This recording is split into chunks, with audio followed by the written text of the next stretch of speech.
Hey everyone, thanks for tuning in to the Standard Fantasy Football Podcast. This video short today. I'm your host, Jono, and it's my co-host Chris as usual. Today we're going to be breaking into a sneak peek for our rankings. We're hoping to have our rankings out for everybody at the beginning of August. And this we're going to be going to the top 5 for our running backs and the top 5 for our wide receivers. Keep an eye out too, because we have a quarterback and tight end episode that we'll be breaking out soon too as well. That being said, let's jump in. Let's start off with the running backs, and the unanimous number one between the two of us is Christian McCaffery. Even though last year Josh Jacobs was the leader in standard league scoring, he was only the leader by 2 points. And that's because he had 340 attempts, and he had one single game where he put up 42 fantasy points, purely because he had 229 rushing yards on 33 rushes. I do not see the volume coming to Josh Jacobs like that again. I don't think the team is going to lean on him as heavily. I do think he's going to have a good season if he ends up playing and not holding out. But McCaffrey, by far, is the reason why he's that number one guy. Is year after year, he has that ability to go 1,000 and 1,000. When you rush for 240 plus attempts, when you have over 100 targets in the receiving game, you have a chance to go for 1,000. And that being said, he only had 8 rushing touchdowns. He had 5 receiving. I think that number is going to even go up higher. Like 8 to me is a low number for him rushing touchdown wise, and 5 to me is a solid number for receiving for a running back. But if he'll jump into the double digits this year, and that'll give him the boost he needs to make him that definite number one overall. And to be honest with you, when you look at his stats from last year in standard scoring, at least week 7 against Kansas City, he had a rough game. Still put up 6.2 points for you. And then week 12, he only had 4.9 points. He never dipped below double digits a single game besides that all season. That was both with Carolina and with San Francisco. And that's what you want out of your number one pick. Yeah, I mean, this is a whole reason we both love him at the 1.01 is the same reason we like Ekeler as a top-end running back. It's not purely for the running ability. It's how much they're used in the backfield as a receiver and how dynamic they are with the ball in their hands. I mean, you're not even counting the one passing touchdown that he had. True. So he had 14 touchdowns. Yeah, total touchdowns last year. And yeah, I agree that number goes up. Like of all these top end running backs, all right, you look at McCaffrey, Ekeler, Henry, Chubb, Barkley, Jacobs. What offense do you like best out of that? It's San Francisco. San Francisco is the best offense out of all of them. And you have the running back there that is, when he got traded last year, it was just such a perfect fit for what his skill set is. He's used out of the backfield. He can get into the zone scheme running.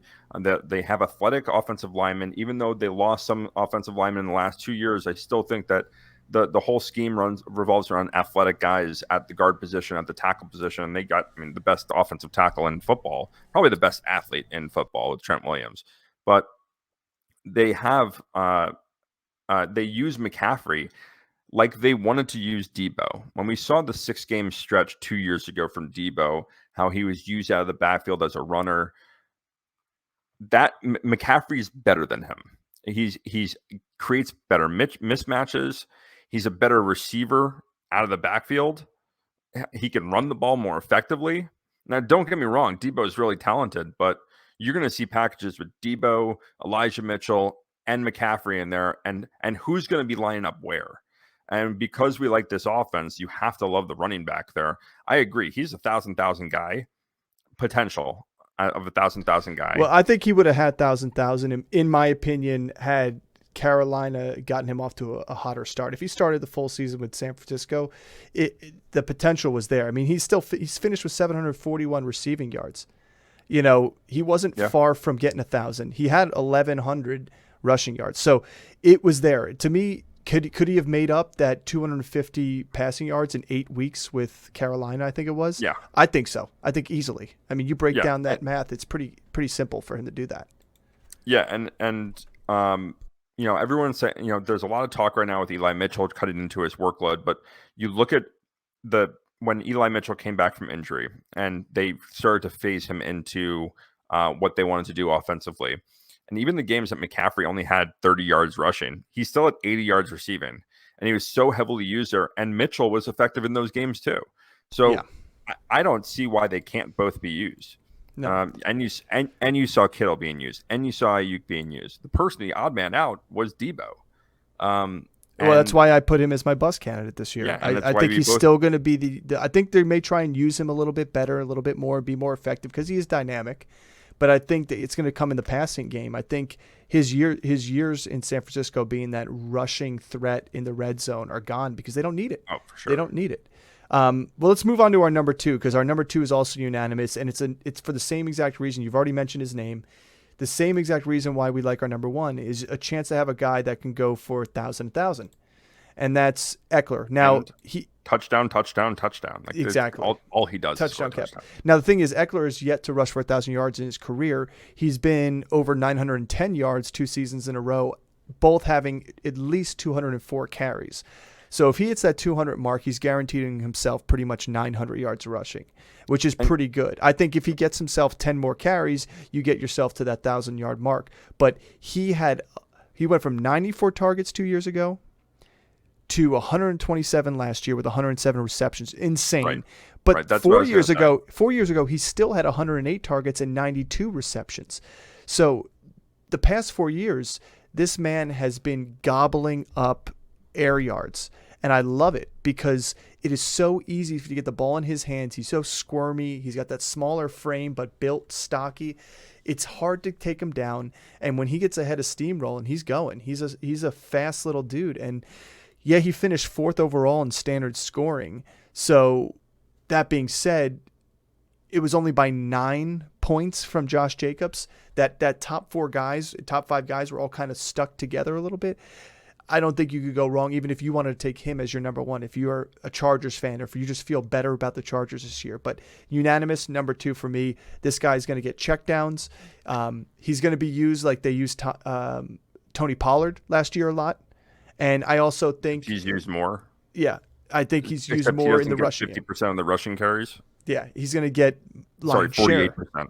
So I love him as a number 2. It's an easy no-brainer pick if you're sitting there and deciding who you're going to take, and McCaffrey's already off the board.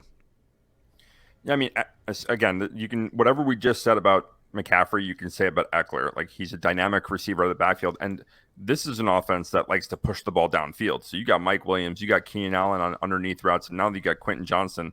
Like, this team wants to push the ball downfield, and when the defense is all shifting back 15, 20 yards, Eckler's open. Again, he's a mismatch against any linebacker that you put him against because he's such an effective catcher. And he's a bowling ball. Like, he is tough to take down. You watch him and his runs, and even like the run after catch and the yards after catch are high for a running back because he's so effective with the ball in his hands. And he's a tough tackle because he's so low to the ground. He's a shorter guy, but he's stocky and ripped. I mean, look at his offseason training. He looks. Go follow him on Instagram. Yeah, go follow him on Instagram. Go follow and him just on Instagram. Yeah. Yeah. I mean, here's the crazy part, and this is being said. I mean, not to knock McCaffrey at all because he's a stud, but Ekeler, since he came into the league, and I'm even talking about 2017 when he was a rookie, right? He came in and he has rushed for no less than 4.2 yards per carry.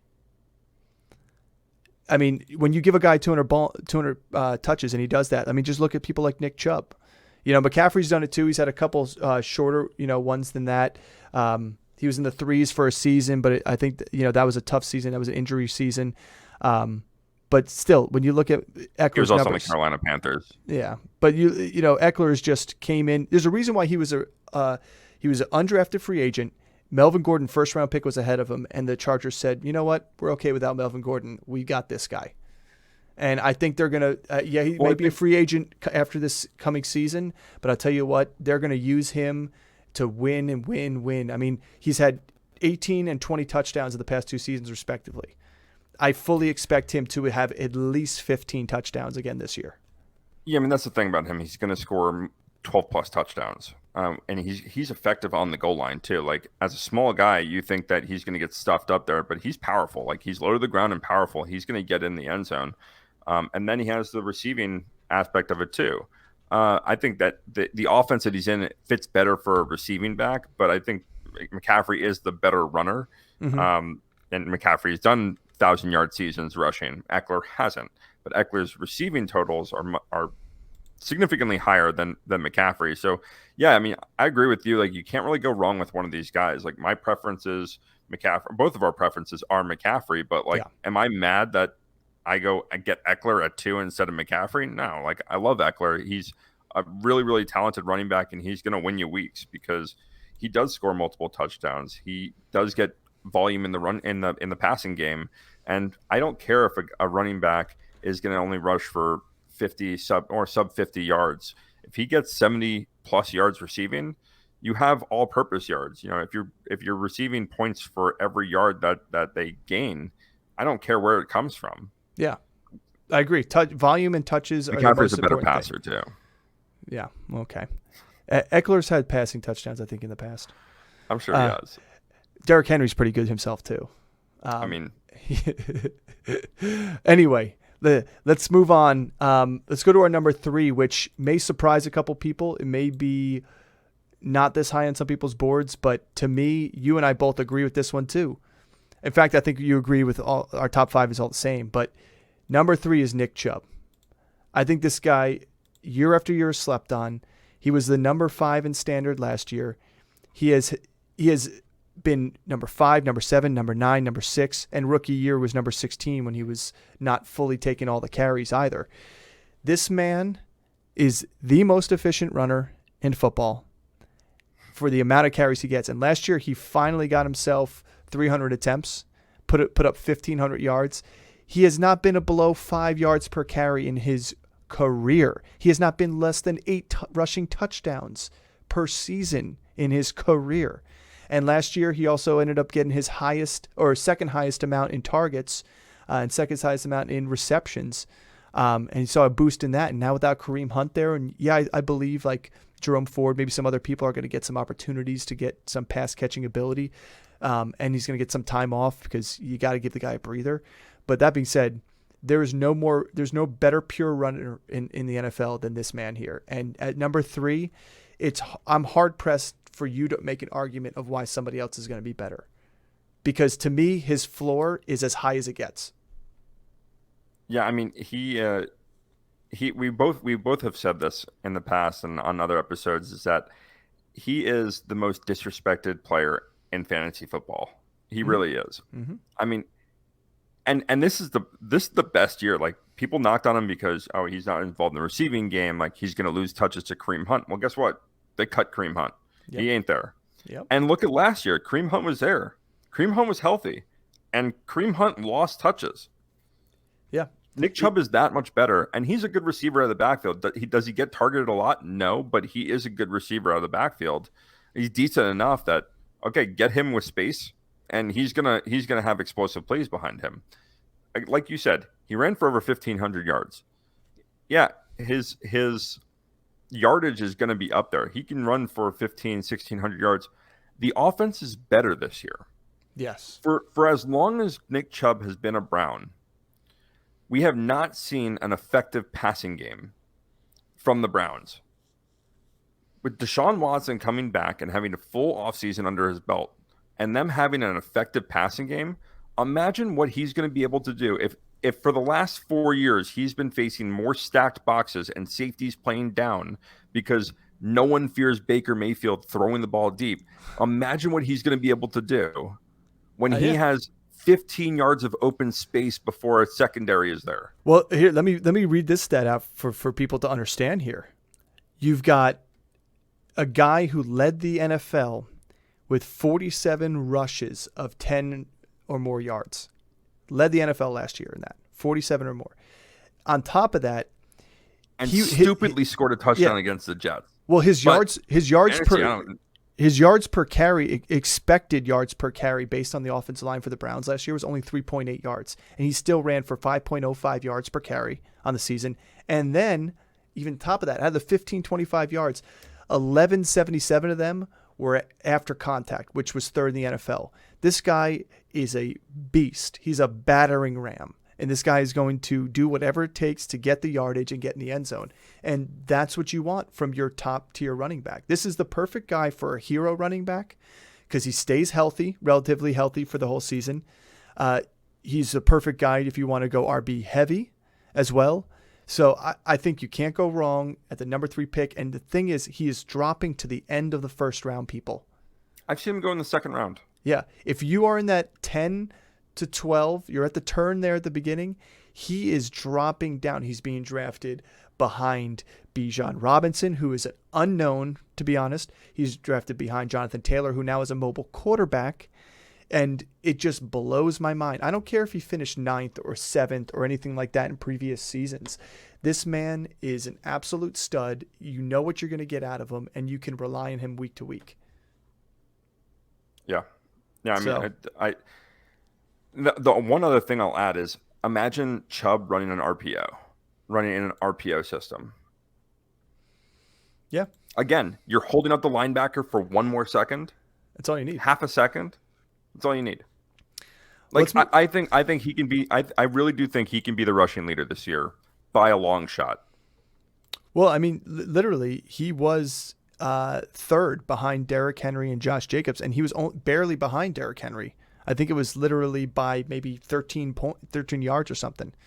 And it was 100 yards to Josh Jacobs, but Josh Jacobs had 40 more carries, people, to get that done. A game and a half worth. Derrick Henry had 40 more carries to get 13 more yards. Yeah. Okay, so put that in perspective. That's called efficiency, and he's the best at it. Moving on to our number 3 that both you and I agree on here, and it is number four. Number 4. Thanks for the correction. Is Saquon Barkley, my fellow New York Giant that I love. Hopefully he stays with the team here. Hello. Are you a Giant too? Sorry, us New Jersey New Yorkers will always say my team, my guys. It's my team. My team, my guys. My guys. Hey, listen, we bleed for our teams in the Northeast. But that being said, I cry for mine. Yeah, you do. Saquon had a fantastic season last year. Obviously, he missed a whole week 18, so that's a whole game where his point total, he's still finishing standard 6, but it's a whole game's worth of not touching the ball. He was on a fantastic pace. He was 5 carries short of 300. He had 76 targets. I expect somewhere around the same again this year when he comes back. Maybe 275 for rushes, maybe a little bit less, but still being involved in that passing game. I expect him to be a little bit more, turn his targets into receptions a little bit better with Daniel Jones this year. The biggest thing with him is, again, he almost did it his rookie year with 1,000. He's been in the middle of the pack in the 400, 300s for receiving yards, and when in a healthy season, which he's had last year and he had his first 2 seasons, he's going to run for over 1,000 yards. So this man is one of the few guys that you can put the ball in his hands. He's a home run hitter. I mean, there's plenty of wide receivers that can do that. There's not a lot of running backs that can do that. That breaks that run off and is gone down the sideline. He did a couple of them last year, including week 1 against the Titans. And he got caught by Byard, I believe, on that one. But again, home run hitting ability, big chunk yard plays. He's involved in that game. The offense, as much as people want to say the offense is going to run through Daniel Jones, which what the RPO does, the offense runs through Saquon Barkley, and the locker room does too. The reason I have him at number 4 is because him and Ekeler is another person. When you're talking about a guy that's playing for his livelihood here, if he doesn't get this extension, he's going to come out the door swinging, even if he's on that franchise tag. If he does get his extension, he's going to come out the door swinging to prove to everybody his worth and prove to New York his worth. So I like the dog in this guy. I think they'll get the extension done. I think so too. I think that he wants to be a Giant. But this is, we should have started off. There's a caveat to him being ranked number 4, and that's if he's if he plays this season. So if he's on the Giants, which we think that he's going to be, he's going to sign or he's going to play under the franchise tag. Yeah. The offense is all around him. I mean, you can say what you will about them bringing in Darren Waller and then drafting Jalen Hyatt and the other receivers that they have there, and Daniel Jones being a mobile quarterback. I don't think they want Daniel Jones to run for 700 yards. Can he do it? Yeah, he's proven he can do it. But I don't think they want Daniel Jones running for 700 yards. I think that this offense is going to feature Saquon a lot more, especially he's dynamic as a receiver. And this is what we like about all these guys, minus Chubb, but the McCaffery and Eklers, they are really, really good receivers, and they're all mismatches against anyone that's going to match up against them. You put a safety on them, it's a mismatch. You put a linebacker on them, it's a mismatch. It's a mismatch. Yeah. And they use Barkley out of the backfield so effectively. Well, and and the thing is, the moves he make are reminiscent of Barry Sanders. It doesn't matter if he has a guy on him or in front of him making the tackle, he's always making that first guy miss. I don't care what you say. So like it's a play for -2 yards. He'll reverse field and he'll make the first down. That's the beauty of getting somebody like Saquon is this guy is going to scrap together yards out of nothing that not a lot of these people on our list are going to be able to do. There's not, to be honest with you, everybody talks about Bijan Robinson being able to do this. I want to see it in the NFL. Show me in the NFL, because right now what Saquon does, he may be the only person that moves the way he does laterally. I don't know anybody else that you could tell. I mean, talk to me. Do you have anybody on this list? I don't think so. People want to compare him. He played in the Big 12. Bijan played in the Big 12. All right. He's not facing the defenses like that are in the SEC or the Big 10. He's not.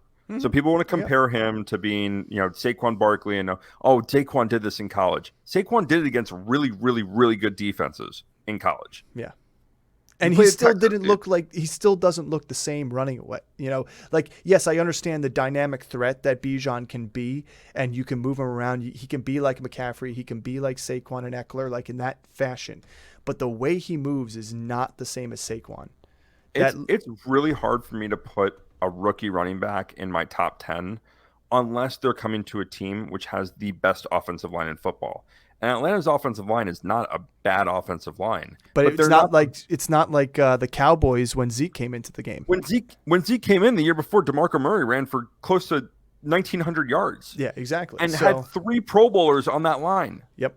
It's a different situation for Bijan, but we're not talking about Bijan here. We're talking about Saquon. No, he's our number 4. Here's our number 4.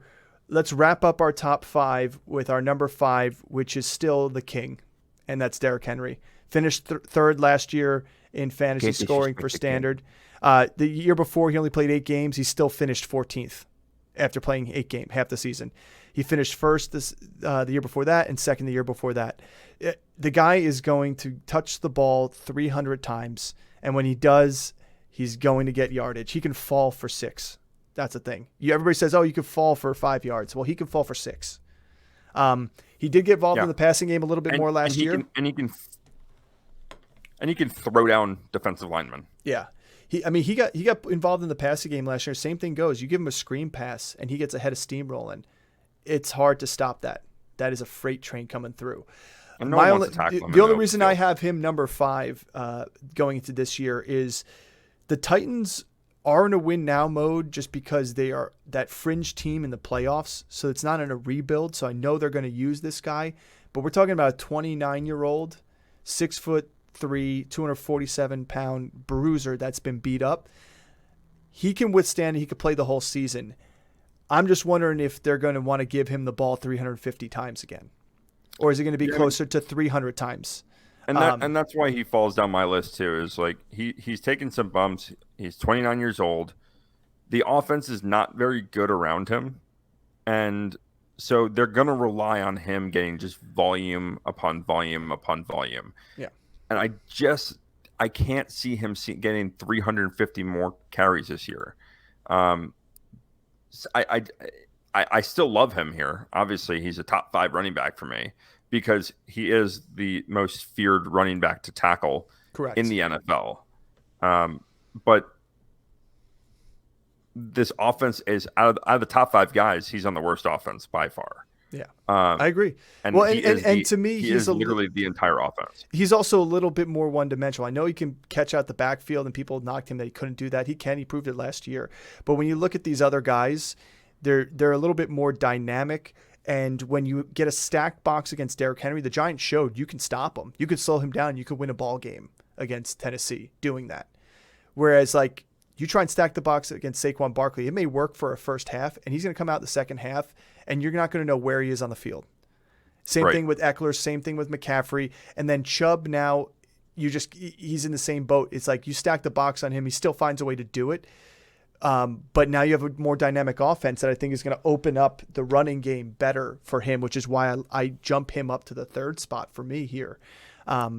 So, and yeah, there's other running backs on this list that are that way too, it being dynamic. Dalvin Cook, depending upon where he goes, you'll see where we rank him. Tony Pollard's dynamic like that. ETN is dynamic like that. But these guys have proven it, and these guys are the best at it. And that's why I like that. And that's the only reason why we have Henry probably 5 together, and I think we agree on that. So, well, let's take a quick break here. When we get back, we'll be chatting about the wide receiver. And welcome back to our rankings episode where we were talking about running backs earlier. We're going to move on to our top 5 wide receivers. And both you and I, Chris, have a unanimous number 1, and that's Justin Jefferson. I don't think there's any question that this guy has what it takes to be the number 1 wide receiver again.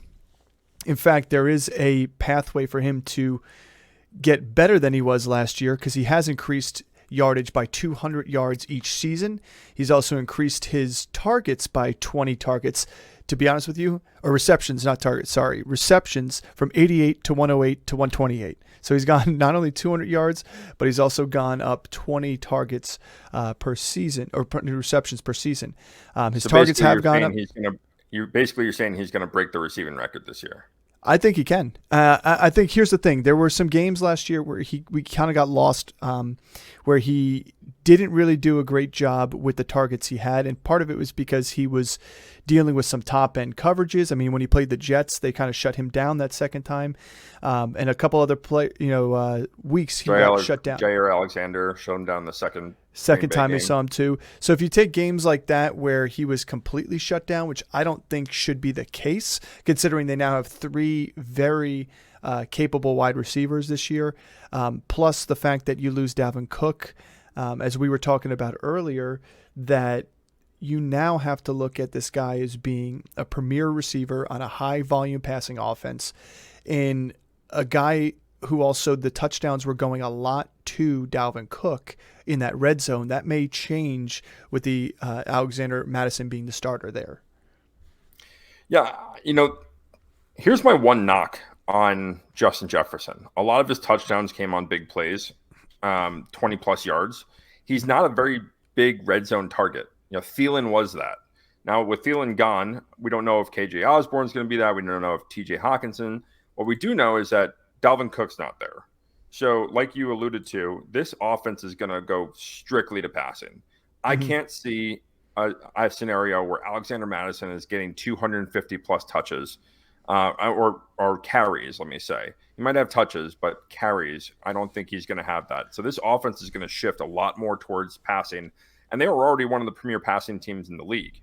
Now here, there is some downside. Like that kind of progression is not sustainable because now we're looking at unprecedented numbers. If he goes 200 more yards receiving, he's at 2,000, over 2,000 yards. You were saying he's going to have 148 receptions if he keeps increasing on that number.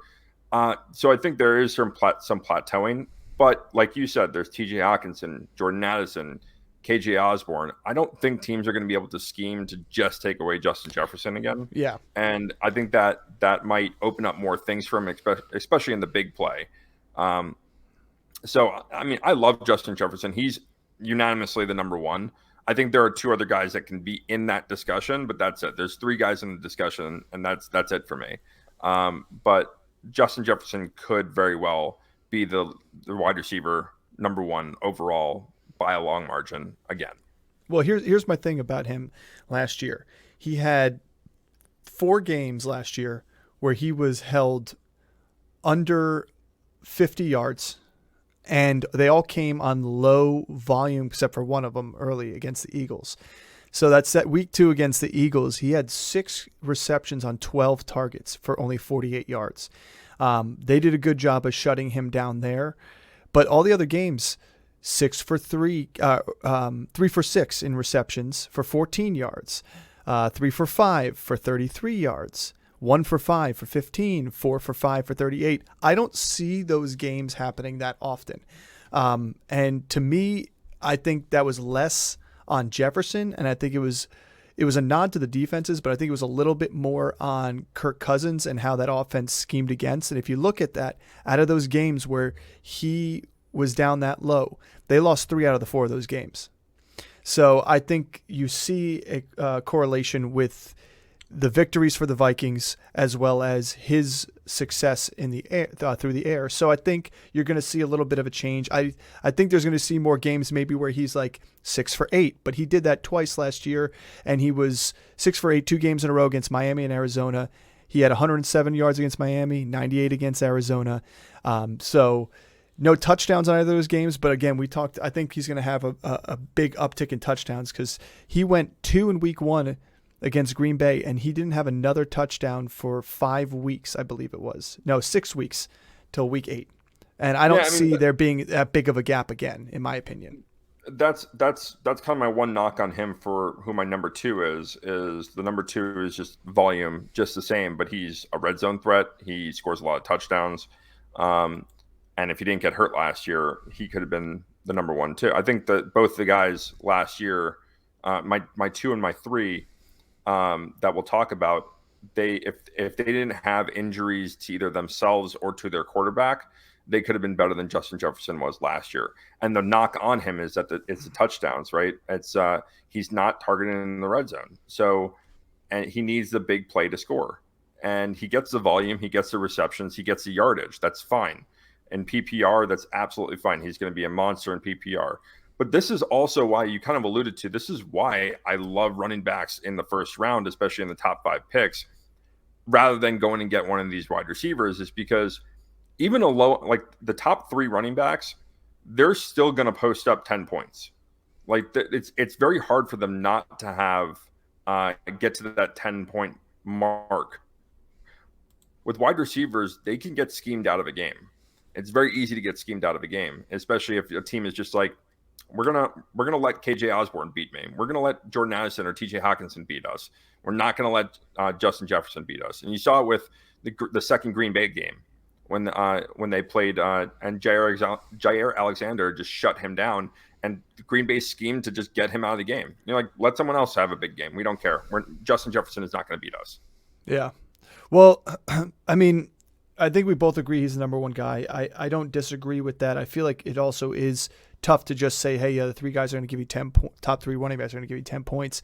But here's the thing is someone like Justin Jefferson is going to be a game breaker, a week winner for you at the wide receiver position. Whereas that maybe that running back 3 may not be that. He just may be a steady Eddie for you.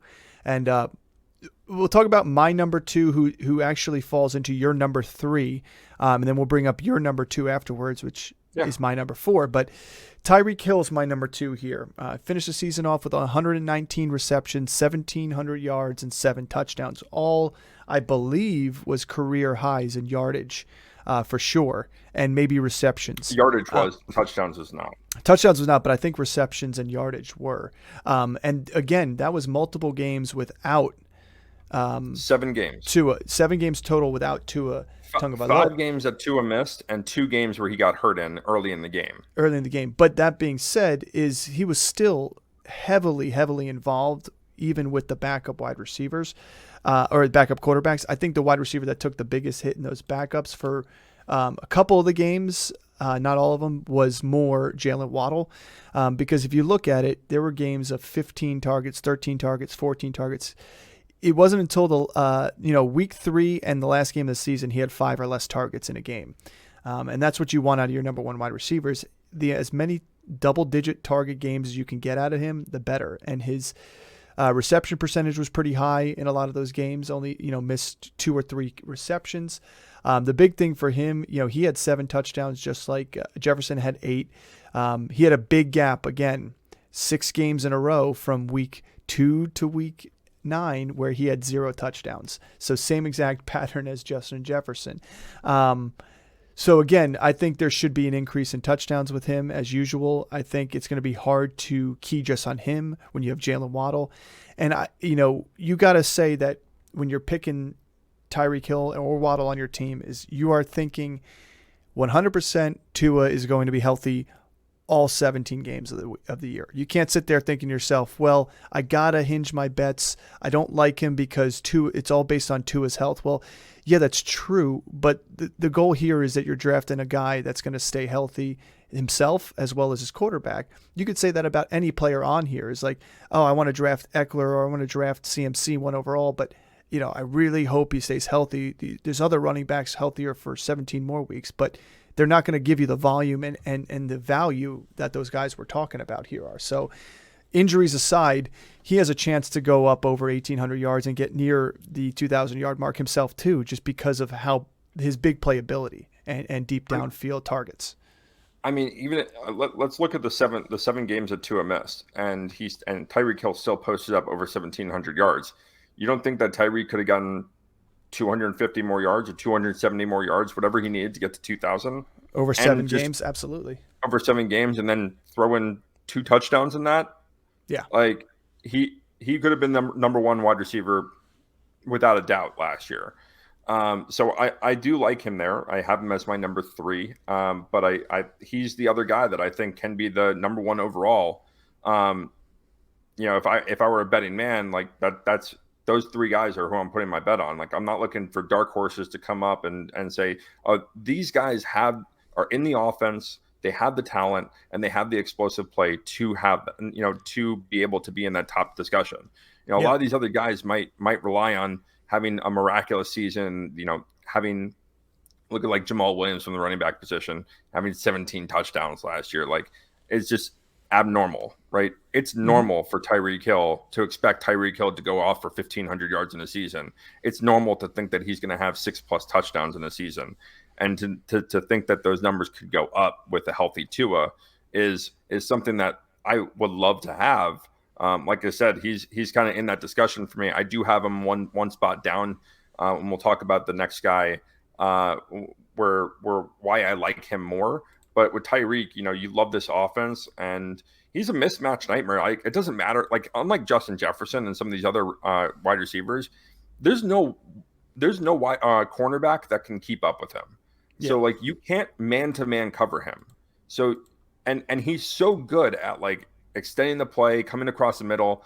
And Mike McDaniels is so creative on getting him the ball in space and allowing him speed to be fully utilized and to have that big playability with that. How many 60-yard touchdowns did we see last year because 2 guys miss a tackle and he's gone to the house? Well, exactly. As soon as, you got to respect Jalen Waddle and you got to respect the other players on the team that if a safety pulls off for even a half a second on coverage, it's going to be a over-the-top throw to Tyreek Hill, touchdown. I mean, we saw it in Kansas City. We see it here in Miami. The thing for me is when looking at a guy like this before, we'll move on to your next guy who you have it to, is when you look at Tyreek Hill, there's only a few wide receivers out there that are viable to go for 200 yards in a game, like yardage wise. And it's because his big playability. He doesn't have to rely on volume to get there either. Now, last year, he had 9 catches for 146 in a game. Then another game, he did have 11 for 190. But when you're looking at yardage per reception, he can be up there. I mean, Waddle was 18.1, but, he was 14.3. And that's with a couple off weeks. You take out those off weeks, and he's right up there with Waddle. I mean, 7 catches for 143. You go over all these stats, he can hit 200 yards in a game. And that's what the scary thing that he can do. And when you look at Justin Jefferson, he's another one too. 193, 184, 223. And the guy that we're going to talk about now, who's your number 2, did the same thing 2 years ago. And even last year, I believe when looking at his game logs, he even had a a couple games really close up there too. So that's what we're talking about when talking about these top 5 guys. It's scary the volume that they can put up in both yardage and reception. So your number 2, who's my number 4, and I'll explain why, is Cooper Kupp. So tell me your thoughts on why you like him over Tyreek Hill and why you have him as your number 2. Yeah, I mean, Cooper Kupp, you look at last year and before he got hurt, and 13 receptions week 1, 128 yards. Mm-hmm. Week 2, 11 receptions, 100, and he had a touchdown week 1, then 2 touchdowns. He had 2, 3, 4, 5, 6 touchdowns before he got hurt in week 10. Yeah. He had 7 more games to play. He actually got hurt in week 9, so he had 8 more games. Technically, he didn't even play the full amount of the game. No, he got hurt in week 10. Yeah. Game 9. Game 9, week 10. Sorry, yes. Yeah. And so he had 6 touchdowns in those games. And 1, 2, 3, 4, 5 of those weeks he had over 100 yards. Like, he is a touchdown machine. And so he's on pace, to have 12, 13 touchdowns easily through the season. And before he got hurt, and then Stafford gets hurt, that team was a mess last year. And I think you're going to be able to get him on a discount, and getting him at the number 2 or the number 3 is a discount. Yes. Don't get me wrong, because he's not going to fall way down. He's going to be one of those top 3 receivers off the board. I've seen Jamar Chase go above him, and people forget that 2 years ago he had 1,947 yards. He almost broke. He was 53 yards away from breaking 2,000 as a receiver. I thought he was going to do it too. He had 16 touchdowns that year.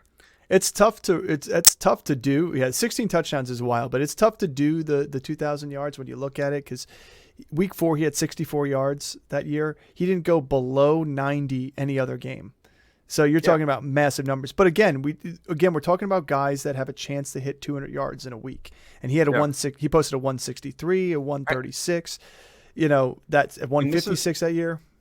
Yeah, and this is why what I was talking about with Justin Jefferson, and the same goes for Tyreek Hill, is neither one of those guys are hyper targeted in the red zone. Cooper Kupp is.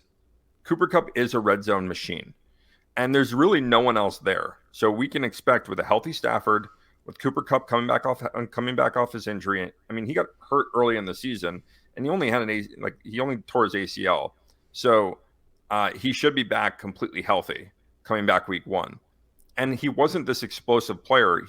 What makes him so great is at the top of his route, he's so dynamic on eluding defenders and getting into open space. He's great at sitting down in zones. He's great at top of the route, man to man. He gets open all the time. And Stafford being Stafford, and people want to knock on Stafford really, but he is one of the, in terms of talent, he's one of the elite talents in the NFL as a thrower, for sure. And people disregard that because of all the time he played in Detroit. But you look at the throws that he makes, and the kind of the no look throws, or the arm angle throws. Before Mahomes was doing that, you had Rodgers and Stafford doing that. And people forget how good Stafford actually is.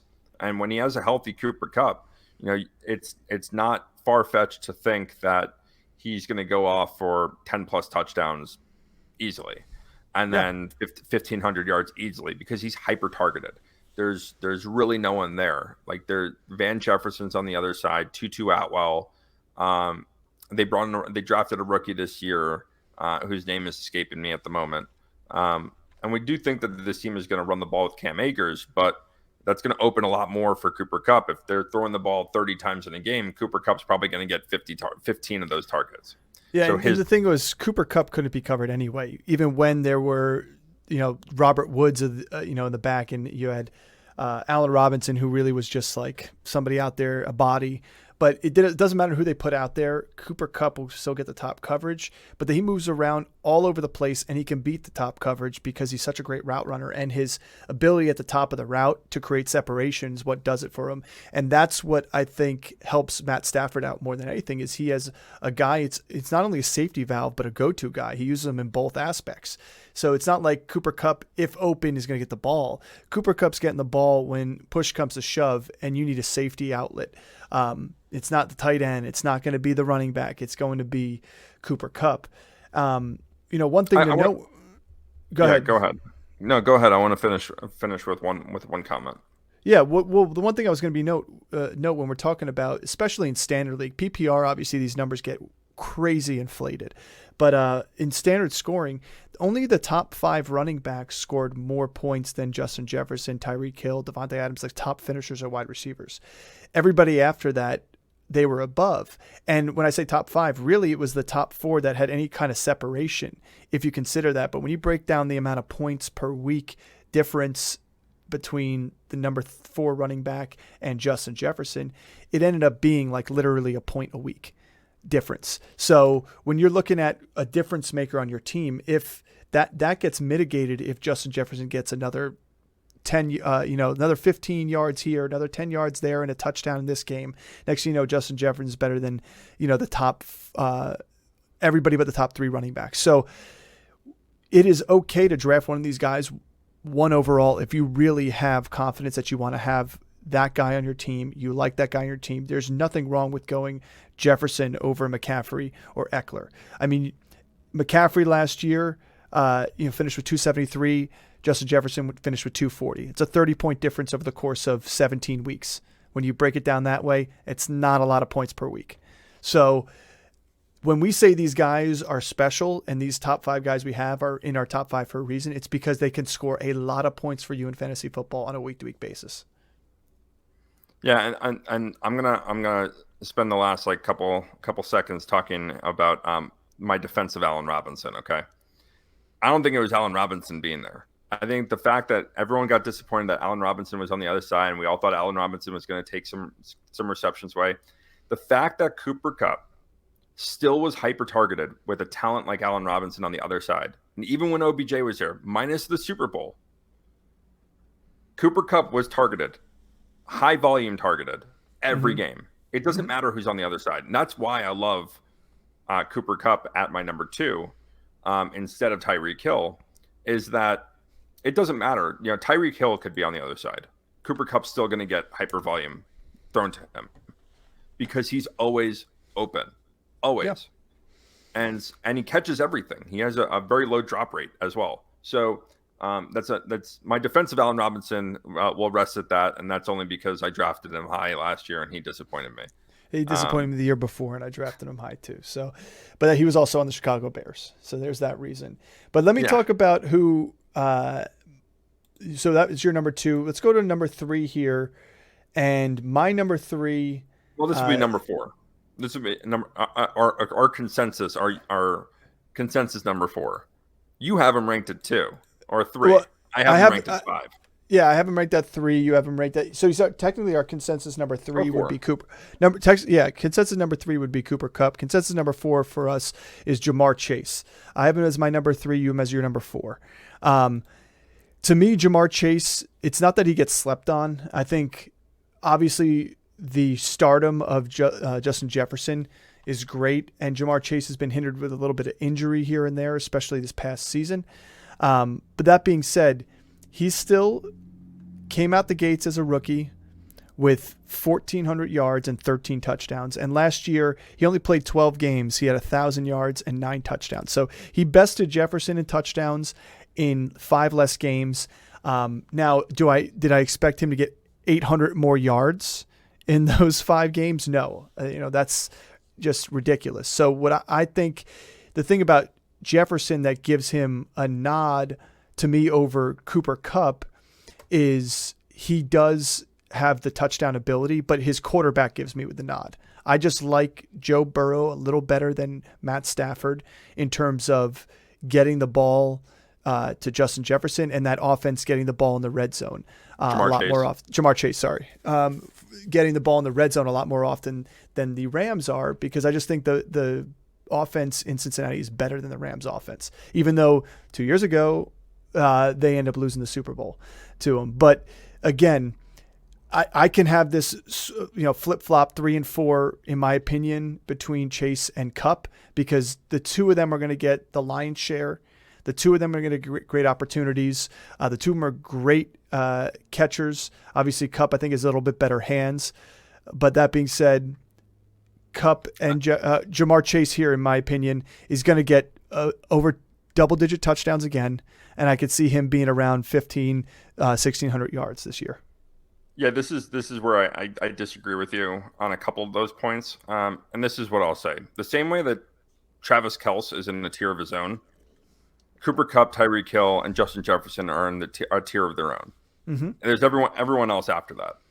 So Chase, what did he finish last year as the wide receiver? 12 overall, right? Yeah. And so he missed 5 games last year due to an injury. But his one knock, he had 6 games that where he scored under 10 points. So he had 2 games where he scored 25 plus points, because he had 2 touchdowns over 130 yards in both those games. Mm-hmm. But he had 6 weeks where he was not targeted. Yes, do I like the Cincinnati Bengals offense better? Absolutely. Do I like Joe Burrow as a better quarterback than Matthew Stafford? Absolutely. But Joe Mixon is still there. Joe Mixon had a 5-touchdown game last year. You think they're throwing the ball? You think Jamar Chase is involved in that game? No. T. Higgins is there. T. Higgins is still commanding, we've talked about it. He'd being a 1A to, a 1B to Jamar Chase's 1A. When you have that 1A, 1B situation, and it's a little bit different than Tyreek Hill and Waddle, because they both get volume there. The same thing applies for Jamar Chase and for T. Higgins. Is they're splitting the target shares. With Cooper Kupp, you're not. With Cooper Kupp, it doesn't matter who's on the other side. He's getting the target shares. He's getting 40% of passes that are thrown his way, and Jamar Chase is not getting that. Am I saying that he is not worthy of a top 5? No, he's my number 4 ranked wide receiver, but he's more cautionary. Those top 3, I feel secure. I know I'm going to draft a stud. I'm not as confident with Jamar Chase as being a top 5 at the end of the year as I am with the other guys. Well, I've talked about it before, where I think that I've seen the rankings of Jamar Chase in the top 3 or even as number 1 wide receiver. Number 1's ridiculous to me, but I cannot make an argument for him being that. You look at the stats over his career. He is talented. He is fast. He has a rapport with Joe Burrow. Yes, all these things are correct. You're not wrong. These people aren't wrong on any of that. What they're wrong in is that offense and the way they scheme is Joe Mixon still runs the ball a lot. And Joe and Jamar Chase, he has games where he doesn't completely disappear, but he's held in check. And if he's getting top coverage, Joe Burrow's not going to just throw the ball to him when he's being covered. They have T. Higgins on the other side. They have Tyler Boyd. They have other weapons there that they just are going to use. And I guess you can make that same argument for Justin Jefferson this year, as there's other weapons there, but I still think just the pure talent alone, Jefferson is way better than Chase. Well, yeah, Jefferson's growth shows you that he is that offense, that he's going to be heavily involved. That being said, that set aside, I don't necessarily think Jamar Chase is not going to be heavily involved. I mean, we talk about it. He was a wide receiver 1 2 weeks in a row. He was a wide receiver 2 and wide receiver 3, wide receiver 5, wide receiver 3. He did have 4 weeks in a row where he seemed to quote unquote disappear because he had 8 points or less and didn't hit double digits. But that being said, he was targeted a lot in all those games. I was going to say, it wasn't because of targets. It was because of receptions and yards per reception there. So that being said, I see what you're saying. I have him as the reason why I like him as the number 3 is not because I don't like Cooper Kupp. It's because I do like Joe Burrow that much more. And the fact that he played 12 games last year, and he was targeted 134 times. The number that scares me a little bit is the 87 receptions. Like, you want to see that number and 134 targets be higher than 87. I mean, that's 64%, compared to someone like Tyreek Hill who goes for 70. Somebody like, he had 119, Tyreek Hill, and still had 1,700 yards. Cooper Kupp, he's in the 73% range. And then, one of the other top receivers last year, Davante Adams, he had a low catch percentage last year. But in order for that to happen, you need to have the 180 targets he had. So the fact that he had 137 targets and it was in that 64%, if he gets that number up to 68 to 71% this year, with the target share he's going to hold on that, yes, there's other mouths to feed and everything like that, but 134 targets in 12 games is a lot. That's an awful lot. That's wide receiver 1. That's top 5 wide receiver numbers. I expect him to be around that range. I expect him, if he finished, would have been a top 3 receiver in the NFL last year, because 9 touchdowns in 12 games, I think he would have went up on that. That's where I see him, is that his touchdown capital is just too good to pass up. And I know Cooper Kupp had that the year before, and Cooper Kupp had a ton of touchdowns too. That's why I said, to me, they're interchangeable. I just like Joe Burrow that much more, and I think that offense is going to score more points than the Rams will. That's why I like we're arguing the 3 spot versus the 4 spot. So but that's what we got to do. They're both in our top 4. But you're looking at these details, and that, again, this is where I value him a little bit more. I value Cooper Kupp a little bit more just because of the volume that goes his way, whereas Chase is competing with target share, and he's in an offense that, Mixon the team itself is going to find the best way to win, not just hyper target on 1 or 2 players. Yeah. And we've seen it. We've seen weeks where both him and T. Higgins are not really heavily involved, where they bring the number 3 in, or the tight ends are more involved, or Joe Mixon's involved. And you don't to me that. What you got to say though is involvement is the wrong term, because Chase was involved every single week. Let's say production. Production, because he had 1 week where he had 6 targets, he had 4 catches, still had 81 yards in that game. But lowest targets. His lowest target that game. But what I'm saying, he gets the targets, so he gets involved. It's just a matter of the actual production out of that involvement. Are there going to be some screen passes? Are there going to be quick slants, like stuff where he can be tackled real quick? Because, yards per target for him last year, he had some games where his yards per target were like 6 yards per target. And then he had other games where they were an average of 13 yards per target. So that's, I think, the difference in him is his route tree.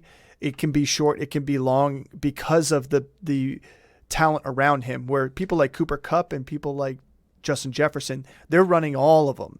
And they're also running a lot of big plays downfield, because of the fact of the matter is they are the talent. Well, and this is just my preference. Even him sitting at the 4, I'd rather have T. Higgins 2 rounds later. I think it's a better value. Well, we talked about that. I agree. I like the value of him much better. I do. I agree. I think T. Higgins in the late 2nd, early 3rd round on that turn is, to me, much more valuable than taking Jamar Chase early in that 1st round. Yeah. Now, if Jamar Chase falls to you at the end of the 1st round and he's sitting there at 10, 11, 12, now you're talking about value in the 1st round to get somebody like Jamar Chase. If he's sitting there at 8 or 9, you should take him. Don't get me wrong. But he's not a late round first pick. Like he should be drafted earlier on. Like I would say he's my top 9 player on the board.